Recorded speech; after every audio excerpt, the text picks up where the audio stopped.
Thank you, Michael. Can you hear this? Let me hear nothing. Is the bride coming? Because I don't want to be upstaged by the bride. There's a wedding going by. Just carry on. Right. I'd just like to say a few brief words about this country that we're talking about as being at risk of disappearing. Just a few words. A couple of years ago, I was traveling in Wales and I met a very interesting guy, a taxi driver by the name of Mohammed. And when he found out that I was a Canadian, he said, Canada, the last nice country in the world. It's a completely spontaneous remark.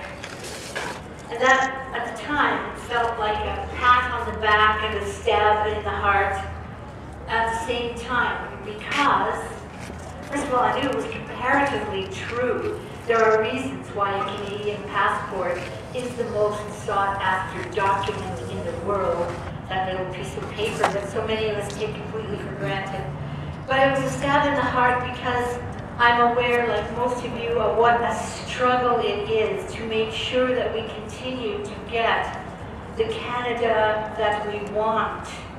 A fair, progressive, egalitarian and inclusive country. We're on the way, but of course, we're not there. So we've been hearing today about secret meetings and secret committees. I understand that there's 20 such secret committees working feverishly now to integrate rules and regulations of one kind or another. This would include the Canada-US security agreements of 2002, 22 articles of security to which we still have had no access, but we do know that one or more of those articles made the story of Mayor Arar possible.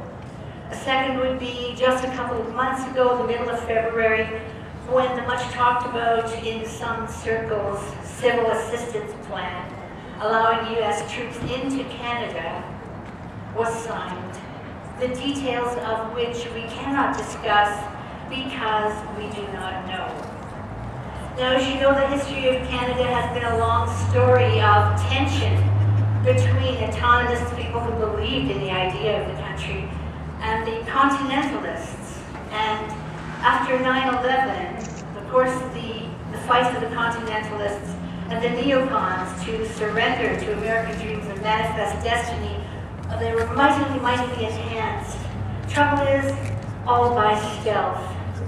And the accelerated pace has not been brought to legislative, public, and in particular to media domains.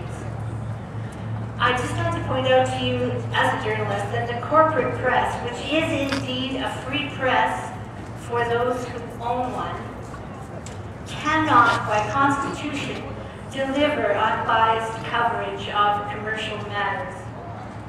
Because, of course, in commercial media, as you may have noticed, trade trumps everything. And it explains why the story of integration by stealth has joined a great list of missing stories alongside the long overdue story of the abandonment of Aboriginal peoples in this country, and of course, the fraudulent nature of the war on drugs. Now, by nature, the support for wars over resources and expansion is mandatory in commercial media. And this is what explains the ongoing enthusiasm for things like the invasion of Iraq or the current occupation of Afghanistan. And may I point out to you that these are not the views of frontline journalists who are often people just like us, but more the view of the editorial and the publishing class, which of course makes them much more powerful. So the drive for honest debate, public debate, must be citizen-driven in the case of the Security and Prosperity Partnership. That means talking, writing, blogging, and relentless vigilance over media coverage, and more particularly the lack of media coverage and constant feedback, saying to people that we still live in a small town, we're lucky in that way, we still live in a small town, we still have access to individual media people. It means asking asking the right questions, or asking them to ask the right questions. Security for whom, prosperity for whom, a partnership between whom. You must answer these things. It also means putting individual stories into context in the letters to the editor. When you see something and you can make the connection, you must make that connection that a corporate journalist is unable to do. In the long term, it means supporting the drive for a national public newspaper, a kind of oral equivalent, an electronic equivalent to CBC Radio, which is a real possibility, by the way, currently being led by the Dominion, which you can easily Google and get more information about.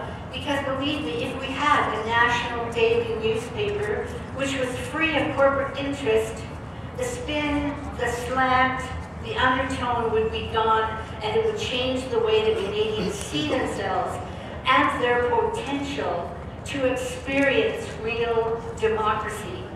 Finally, just one more thing.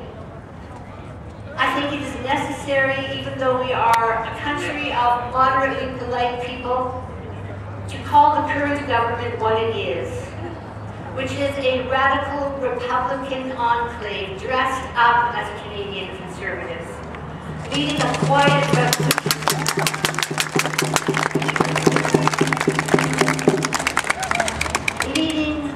A revolution to dismantle the country by one stealthy move after another.